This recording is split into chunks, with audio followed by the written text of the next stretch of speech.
राधे राधे। प्रणाम सभी को। वसुदेव सुतं देवं कंसचाणूरमर्दनं देवकी परमानंदं कृष्णं वंदे जगद्गुरुं। श्री कृष्णं वंदे जगद्गुरुं। कल के वीडियो में श्लोक संख्या 10 तक की चर्चा हो गई थी। अब आगे 11वां श्लोक। पूर्व श्लोक में भगवान ने ध्यान योग के लिए प्रेरणा की। ध्यान योग का साधन कैसे करें, इसके लिए अब आगे के 3 श्लोकों में ध्यान योग की उपयोगी बातें बताते हैं। शुचौ देशे प्रतिष्ठाप्य स्थिरमासनमात्मनं नात्युच्छ्रितं नातिनीचं चैलाजिनकुशोत्तरम्। शुद्ध भूमि पर जिस पर क्रमशः कुश, मृगशाला और वस्त्र बिछे हैं, जो न अत्यंत ऊंचा है और न अत्यंत नीचा, ऐसे अपने आसन को स्थिर स्थापन करके। व्याख्या। शुचो देशे, भूमि की शुद्धि 2 तरह की होती है। पहली स्वाभाविक शुद्ध स्थान, जैसे गंगा आदि का किनारा, जंगल, तुलसी, आंवला, पीपल आदि पवित्र वृक्षों के पास का स्थान आदि। और दूसरा शुद्ध किया हुआ स्थान, जैसे भूमि को गाय के गोबर से लीपकर अथवा जल छिड़क कर शुद्ध किया जाए। जहाँ मिट्टी हो वहाँ ऊपर की 4-5 अंगुल मिट्टी दूर करके भूमि को शुद्ध किया जाए। ऐसी स्वाभाविक अथवा शुद्ध की हुई समतल भूमि में काठ या पत्थर की चौकी आदि को लगा दे। चैलाजिन कुशोत्तरम। यद्यपि पाठ के अनुसार क्रमशः वस्त्र, मृगशाला और कुश बिछानी चाहिए, तथापि बिछाने में पहले कुश बिछा दे, उसके ऊपर बिना मारे हुए मृग का अर्थात अपने आप मरे हुए मृग का चर्म बिछा दे, क्योंकि मारे हुए मृग का चर्म अशुद्ध होता है। अगर ऐसी मृगशाला न मिले तो कुश पर टाट का बोरा अथवा ऊन का कंबल बिछा दे, फिर उसके ऊपर कोमल सूती वस्त्र बिछा दे। वाराह भगवान के रोम से उत्पन्न होने के कारण कुश बहुत पवित्र माना गया है, अतः उससे बना आसन काम में लाते हैं। ग्रहण आदि के समय सूतक से बचने के लिए अर्थात शुद्धि के लिए कुश को पदार्थों में, कपड़ों में रखते हैं। पवित्री प्रोक्षण आदि में भी इसको काम में लेते हैं, अतः भगवान ने कुश बिछाने के लिए कहा है। कुछ शरीर में गड़े नहीं, और हमारे शरीर में जो विद्युत शक्ति है वह आसन में से होकर जमीन में न चली जाए, इसलिए मृगशाला बिछाने का विधान आया है। मृगशाला के रोम शरीर में न लगे और आसन कोमल रहे, इसलिए मृगशाला के ऊपर सूती शुद्ध कपड़ा बिछाने के लिए कहा गया है। अगर मृगशाला की जगह कंबल या टाट हो तो वह गर्म न हो जाए, इसलिए उस पर सूती कपड़ा बिछाना चाहिए। नात्युच्छितम नाति नीचम। समतल शुद्ध भूमि में जो तख्त या चौकी रखी जाए वह न तो ऊंची हो न ज़्यादा नीची हो, कारण कि अत्यंत ऊंची होने से ध्यान करते समय अचानक नींद आ जाए तो गिरने से चोट लगने की संभावना रहेगी, और अत्यंत नीची होने से भूमि पर घूमने वाले चींटी आदि जंतुओं के शरीर पर चढ़ जाने से और काटने से ध्यान में विक्षेप होगा। इसलिए अति ऊंचे और अति नीचे आसन का निषेध किया गया है। प्रतिष्ठाप्य स्थिरमासन मात्मना। ध्यान के लिए भूमि पर जो आसन है, चौकी या तख्त रखा जाए, वह हिलने वाला न हो। भूमि पर उसके चारों पाए ठीक तरह से स्थिर रहें। जिस आसन पर बैठकर ध्यान आदि किया जाए वह आसन काम में लिया जाए, ध्यान आदि किया जाए वह आसन अपना होना चाहिए, दूसरों का नहीं, क्योंकि दूसरों का आसन काम में लिया जाए तो उसमें वैसे ही परमाणु रहते हैं। अतः यहाँ आत्मना पद से अपना आसन अलग रखने का विधान आया है। इसी तरह गोमुखी, माला, संध्या के पंचपात्र, आचमनी आदि भी अपने अलग रखने चाहिए। शास्त्रों में तो यहाँ तक का विधान आया है कि दूसरों के बैठने का आसन, पहनने की जूती, कड़ाऊ, कुर्ता आदि को अपने काम में लेने से अपने को दूसरों के पाप पुण्य का भागी होना पड़ता है। पुण्यात्मा संत महात्माओं के आसन पर भी नहीं बैठना चाहिए, क्योंकि उनके आसन, कपड़े आदि को पैर से छूना भी उनका निरादर करना है, अपराध है। तत्रैकाग्रं मनः कृत्वा यतचित्तेन्द्रियक्रिया उपविश्यासने युञ्जात योगमात्मा विशुद्धये। उस आसन पर बैठकर चित्त और इंद्रियों की क्रियाओं को वश में रखते हुए मन को एकाग्र करके अंतःकरण की शुद्धि के लिए योग का अभ्यास करें। पूर्व श्लोक में बिछाए जाने वाले आसन की विधि बताने के बाद अब भगवान 12वें और 13वें श्लोक में बैठने वाले आसन की विधि बताते हैं। तत्र आसने, जिस आसन पर क्रमशः कुश, मृगछाला और वस्त्र बिछाया हुआ है, ऐसे पूर्व श्लोक में वर्णित आसन के लिए यहाँ तत्र आसने पद आया है। उपविश्य, उस बिछाए हुए आसन पर सिद्धासन, पद्मासन, सुखासन आदि जिस किसी आसन से सुखपूर्वक बैठ सके उस आसन से बैठ जाना चाहिए। आसन के विषय में ऐसा आया है कि जिस किसी आसन से बैठे उसी में लगातार 3 घंटे तक बैठा रहे, उतने समय तक इधर उधर हिले डुले नहीं। ऐसा बैठने का अभ्यास सिद्ध होने से मन और प्राण स्वतः स्वाभाविक शांत हो जाते हैं, कारण कि मन की चंचलता शरीर को स्थिर नहीं होने देती और शरीर की चंचलता क्रिया प्रवणता मन को स्थिर नहीं होने देती। इसलिए ध्यान के समय शरीर का स्थिर रहना बहुत आवश्यक है। यत चित्तेंद्रिय क्रिया, आसन पर बैठने के समय चित्त और इंद्रियों की क्रियाएं वश में रहनी चाहिए।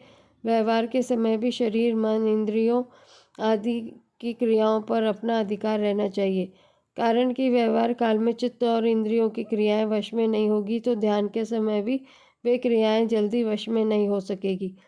अतः व्यवहार काल में भी चित्त आदि की क्रियाओं को वश में रखना आवश्यक है। तात्पर्य है कि अपना जीव ठीक तरह से संयत होना चाहिए। आगे 16वें 17वें श्लोकों में भी संयत जीवन रखने के लिए कहा गया है। एकाग्रम मनः कृत्वा, मन को एकाग्र करे अर्थात मन में संसार के चिंतन को बिल्कुल हटा दे। इसके लिए ऐसा विचार करें कि अब मैं ध्यान करने के लिए आसन पर बैठा हूँ। यदि इस समय मैं संसार का चिंतन करूँगा तो अभी संसार का काम तो होगा नहीं और संसार का चिंतन होने से परमात्मा का चिंतन ध्यान भी नहीं होगा। इस तरह दोनों ओर से मैं रीता रह जाऊँगा और ध्यान का समय बीत जाएगा। इसलिए इस समय में मेरे संसार का चिंतन नहीं आना चाहिए। प्रत्युत मन को केवल परमात्मा में ही लगाना है, ऐसा दृढ़ निश्चय करके बैठ जाए। ऐसा दृढ़ निश्चय करने पर भी संसार की कोई बात याद आ जाए तो यही समझे कि यह चिंतन मेरा किया हुआ नहीं है किंतु अपने आप आया हुआ है। जो चिंतन अपने आप आता है उसको हम पकड़े नहीं, अर्थात न तो उसका अनुमोदन करें और न उसका विरोध ही करें। ऐसा करने पर वह चिंतन अपने आप निर्जीव होकर नष्ट हो जाएगा, अर्थात जैसा आया वैसा चले जाएगा, क्योंकि जो उत्पन्न होता है वह नष्ट होता ही है, यह नियम है। जैसे संसार में बहुत से अच्छे मंदे कार्य होते रहते हैं पर उनके साथ हम अपना संबंध नहीं जोड़ते तो उनका हमारे पर कोई असर नहीं होता, अर्थात हमें उनका पाप पुण्य नहीं लगता। ऐसे ही अपने आप आने वाले चिंतन के साथ हम संबंध नहीं जोड़ेंगे तो उस चिंतन का हमारे पर कोई असर नहीं होगा, उसके साथ हमारा मन नहीं चिपकेगा। जब मन नहीं चिपकेगा तो वह स्वतः एकाग्र शांत हो जाएगा। युञ्जाद्योगमात्मा विशुद्धये, अंतःकरण की शुद्धि के लिए ही ध्यान योग का अभ्यास करें। सांसारिक पदार्थ, भोग, मान बढ़ाई, आराम, यश, प्रतिष्ठा, सुख सुविधा आदि का उद्देश्य रखना अर्थात इनकी कामना रखना ही अंतःकरण की अशुद्धि है और सांसारिक पदार्थ आदि की प्राप्ति का उद्देश्य कामना न रखकर केवल परमात्मा प्राप्ति का उद्देश्य रखना ही अंतःकरण की शुद्धि है। रिद्धि सिद्धि आदि की प्राप्ति के लिए और दूसरों को दिखाने के लिए भी योग का अभ्यास किया जा सकता है, पर उनसे अंतःकरण की शुद्धि हो जाए ऐसी बात नहीं है। योग एक शक्ति है, जिसको सांसारिक भोगों की प्राप्ति में लगा दे तो भोग, रिद्धियाँ और सिद्धियाँ प्राप्त हो जाएगी, और परमात्मा की प्राप्ति में लगा दे तो परमात्मा प्राप्ति में सहायक बन जाएगी। समम काय श्रेयो गिवम धारयन नचलम स्थिर संप्रेक्ष्य नासिकाग्रम सम दिशश्चा नवलोकयन। काया, सिर और गले को सीधे अचल धारण करके तथा दिशाओं को न देखकर केवल अपनी नासिका के अग्रभाग को देखते हुए स्थिर होकर बैठे। व्याख्या। समम काय शिरो ग्रीवम धारयन् नचलम। यद्यपि काय नाम शरीर मात्र का है, तथापि यह आसन पर बैठने के बाद कमर से लेकर गले तक के भाग को काय नाम से कहा गया है। शिर नाम ऊपर के भाग का अर्थात मस्तिष्क का है और ग्रीवा नाम मस्तिष्क और काया के बीच के भाग का है। ध्यान के समय ये काया, शिर और ग्रीवा सम सीधे रहें, अर्थात रीढ़ की जो हड्डी है उसकी सब गांठें सीधे भाग में रहे और सीधे भाग में मस्तक तथा ग्रीवा रहे। तात्पर्य है कि काया, शिर और ग्रीवा ये तीनों एक सूत्र में अचल रहे, कारण कि इन तीनों के आगे झुकने से नींद आती है, पीछे झुकने से जड़ता आती है और दाएं बाएं झुकने से चंचलता आती है। इससे न आगे झुके, न पीछे झुके और न दाएं बाएं झुके, दंड की तरह सीधा सरल बैठा रहे। सिद्धासन, पद्मासन आदि जितने भी आसन हैं, आरोग्य की दृष्टि से वे सभी ध्यान योग्य में सहायक हैं, परंतु यहाँ भगवान ने संपूर्ण आसनों की सार चीज बताई है। काया, शिर और ग्रीवा को सीधे समता में रखना, इसलिए भगवान ने बैठने के सिद्धासन, पद्मासन आदि किसी भी आसन का नाम नहीं लिया है, किसी भी आसन का आग्रह नहीं रखा है। तात्पर्य है कि चाहे किसी भी आसन से बैठे, पर काया, शिर और ग्रीवा एक सूत्र में ही रहने चाहिए, क्योंकि इनके एक सूत्र में रहने से मन बहुत जल्दी शांत और स्थिर हो जाता है। आसन पर बैठे हुए कभी नींद सताने लगे तो उठकर थोड़ी देर इधर उधर घूम ले, फिर स्थिरता से बैठ जाए और यह भावना बना ले कि अब मेरे को उठना नहीं है, इधर उधर झुकना नहीं है, केवल स्थिर और सीधे बैठकर ध्यान करना है। दिशश्चानवलोकन। 10 दिशाओं में कहीं भी देखे नहीं, क्योंकि इधर उधर देखने के लिए जब ग्रीवा हिलेगी तो ध्यान नहीं होगा, विक्षेप होगा। अतः ग्रीवा को स्थिर रखे। संप्रेक्षण नासिकाग्रम सम। अपनी नासिका के अग्रभाग को देखता रहे, अर्थात अपने नेत्रों को अर्ध मिलित रखे, कारण कि नेत्र मूंद लेने से नींद आने की संभावना रहती है और नेत्र खुले रहने से सामने दृश्य दिखेगा, उसके संस्कार पड़ेंगे तो ध्यान में विक्षेप होने की संभावना रहती है। अतः नासिका के अग्रभाग को देखने का तात्पर्य अर्ध निमिलित नेत्र रखने में ही है। स्थिर। आसन पर बैठने के बाद शरीर, इंद्रिया, मन आदि की कोई भी और किसी भी प्रकार की क्रिया न हो, केवल पत्थर की मूर्ति की तरह बैठा रहे। इस प्रकार एक आसन से कम 3 घंटे स्थिर बैठे रहने का अभ्यास हो जाएगा तो उस आसन पर उसकी विजय हो जाएगी, अर्थात वह जितासन हो जाएगा, मतलब आसन को जीत लेगा। परिशिष्ट भाव। यहाँ नासिका के अग्रभाग को देखना मुख्य नहीं है, प्रत्युत मन को एकाग्र करना मुख्य है। बिछाने और बैठने के आसन की विधि बताकर अब आगे के 2 श्लोकों में फल सहित सगुण सकार के ध्यान का प्रकार बताते हैं। प्रशांतात्मा विगत वीर ब्रह्मचारी व्रत स्थित मन संयम में मच्चित्तो युक्त आसीत मत्परा। जिसका अंतःकरण शांत है, जो भय रहित है, जो ब्रह्मचारी व्रत में स्थित है, सावधान ध्यान योगी मन का संयम करके मेरे में चित्त लगाता हुआ मेरे पारायण होकर बैठे। व्याख्या। प्रशांतात्मा। जिसका अंतःकरण राग द्वेष से रहित है वह प्रशांतात्मा है।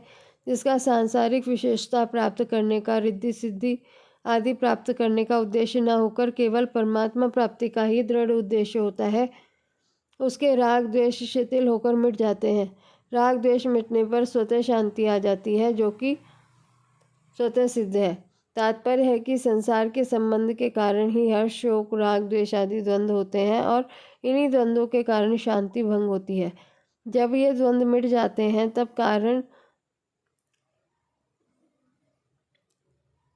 तब स्वतः सिद्ध शांति प्रकट हो जाती है। उस स्वतः सिद्ध शांति को प्राप्त करने वाले का नाम ही प्रशांत आत्मा है। विगत भी। शरीर को मैं और मेरा मानने से ही रोग का, निंदा का, अपमान का, मरने आदि का भय पैदा होता है। परंतु जब मनुष्य शरीर के साथ मैं और मेरे वन की मान्यता को छोड़ देता है तब उसमें किसी भी प्रकार का भय नहीं रहता, कारण कि उसके अंतःकरण में यह भाव दृढ़ हो जाता है कि इस शरीर को जीना हो तो जिएगा ही, इसको कोई मार नहीं सकता, और इस शरीर में मरना है तो मरेगा ही, फिर इसको कोई बचा नहीं सकता। यदि यह मर भी जाएगा तो बड़े आनंद की बात है, क्योंकि मेरी चित्तवृत्ति परमात्मा की तरफ होने से मेरा कल्याण तो होगा ही। जब कल्याण में कोई संदेह नहीं है तो फिर भय किस बात का। इस भाव से वह सर्वथा भय रहित हो जाता है। ब्रह्मचारी व्रते स्थित। यहाँ ब्रह्मचारी व्रत का तात्पर्य केवल वीर्य रक्षा से ही नहीं है, प्रत्युत ब्रह्मचारी के व्रत से है। तात्पर्य है कि जैसे ब्रह्मचारी का जीवन गुरु की आज्ञा के अनुसार संयत और नियत होता है, ऐसे ही ध्यान योगी को अपना जीवन संयत और नियत रखना चाहिए। जैसे ब्रह्मचारी शब्द स्पर्श, रूप, रस और गंध इन 5 विषयों से तथा मान बढ़ाई और शरीर के आराम से दूर रहता है, ऐसे ही ध्यान योगी को भी उपयुक्त 8 विषयों में से किसी भी विषय का भोग बुद्धि से, रस बुद्धि से सेवन नहीं करना चाहिए, प्रत्युत निर्वाह बुद्धि से ही सेवन करना चाहिए। यदि भोग बुद्धि से उन विषयों का सेवन किया जाएगा तो ध्यान योग की सिद्धि नहीं होगी। इसलिए ध्यान योगी को ब्रह्मचारी व्रत में स्थित रहना बहुत आवश्यक है। व्रत में स्थित रहने का तात्पर्य है कि किसी भी अवस्था, परिस्थिति आदि में किसी भी कारण से कभी किंचित मात्र भी सुख बुद्धि से पदार्थों का सेवन न हो, चाहे वह ध्यान काल हो चाहे व्यवहार काल हो। इसमें संपूर्ण इंद्रियों का ब्रह्मचर्य आ जाता है। मना संयम में मच्चित्त। मन को संयत करके मेरे में ही लगा दे, अर्थात चित्त को संसार की तरफ से सर्वथा हटाकर केवल मेरे स्वरूप के चिंतन में, मेरी लीला, गुण, प्रभाव, महिमा आदि के चिंतन में ही लगा दे। तात्पर्य है कि सांसारिक वस्तु, व्यक्ति, परिस्थिति, घटना आदि को लेकर मन में जो कुछ संकल्प विकल्प से चिंतन होता है, उससे मन को हटाकर एक मेरे में ही लगाता रहे। मन में जो कुछ चिंतन होता है वह प्रायः भूतकाल में होता है और कुछ भविष्य काल का भी होता है, तथा वर्तमान में साधक मन परमात्मा में लगाना चाहता है। जब भूतकाल की बात याद आ जाए तब यह समझे कि वह घटना अभी नहीं है, और भविष्य की बात याद आ जाए तो वह भी अभी नहीं है। वस्तु, व्यक्ति, पदार्थ, घटना, परिस्थिति आदि को लेकर जितने संकल्प विकल्प हो रहे हैं वे उन्हीं वस्तु, व्यक्ति आदि के हो रहे हैं जो अभी नहीं है। हमारा लक्ष्य परमात्मा के चिंतन का है, संसार के चिंतन का नहीं। अतः जिस संसार का चिंतन हो रहा है वह संसार पहले नहीं था, पीछे नहीं रहेगा और अभी भी नहीं है। परंतु जिन परमात्मा का चिंतन करना है वे परमात्मा पहले भी थे, अब भी हैं और आगे भी रहेंगे। इस तरह सांसारिक वस्तु आदि के चिंतन से मन को हटाकर परमात्मा में लगा देना चाहिए, कारण कि भूतकाल का कितना ही चिंतन किया जाए उससे लाभ तो कुछ होगा नहीं, और भविष्य का चिंतन किया जाए तो वह काम अभी कर सकेंगे नहीं, तथा भूत भविष्य का चिंतन होता रहने से जो अभी ध्यान करते हैं वह भी होगा नहीं, तो सब ओर से रीते रह जाएंगे। युक्त ध्यान करते समय सावधान रहे, अर्थात मन को संसार से हटाकर भगवान में लगाने के लिए सदा सावधान जागृत रहे। इसमें कभी प्रमाद, आलस्य आदि न करे।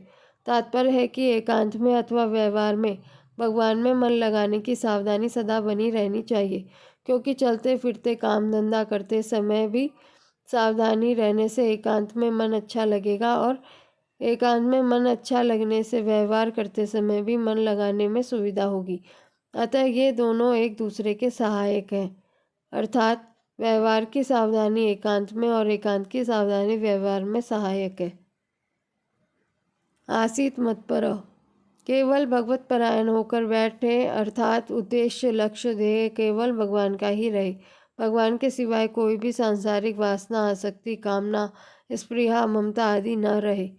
इसी अध्याय के 10वें श्लोक में योगी युंजित सततम आत्मानं रहसि स्थितः पदों से ध्यान योग का जो उपक्रम किया था उसी को यहाँ युक्त आसीत मत्पर पदों से कहा गया है। परिशिष्ट भाव। अपनी विशेषता मानने से आसुरी संपत्ति आ जाती है। इसलिए भगवान ने मतपरा पद से ध्यान योगी के लिए भी अपने परायण होने की बात कही है। भगवत परायणता में भगवान का बल रहने से विकार शीघ्र दूर हो जाते हैं और अभिमान भी नहीं होता। यह भक्ति की विशेषता है। इस श्लोक में मन और चित्त ये दो समानार्थक पद आए हैं। मन में किसी वस्तु का बार बार मनन किया जाता है और चित्त से किसी एक ही वस्तु का चिंतन किया जाता है। अतः यहाँ आए मन संयम में मच्चित्ता पदों का तात्पर्य है कि संसार का मनन नहीं करे, अर्थात मन को संसार से हटा ले और चित्त से केवल भगवान का चिंतन करे, अर्थात चित्त को केवल भगवान में लगा दे। इससे आगे के श्लोकों की चर्चा कल करेंगे। राधे राधे।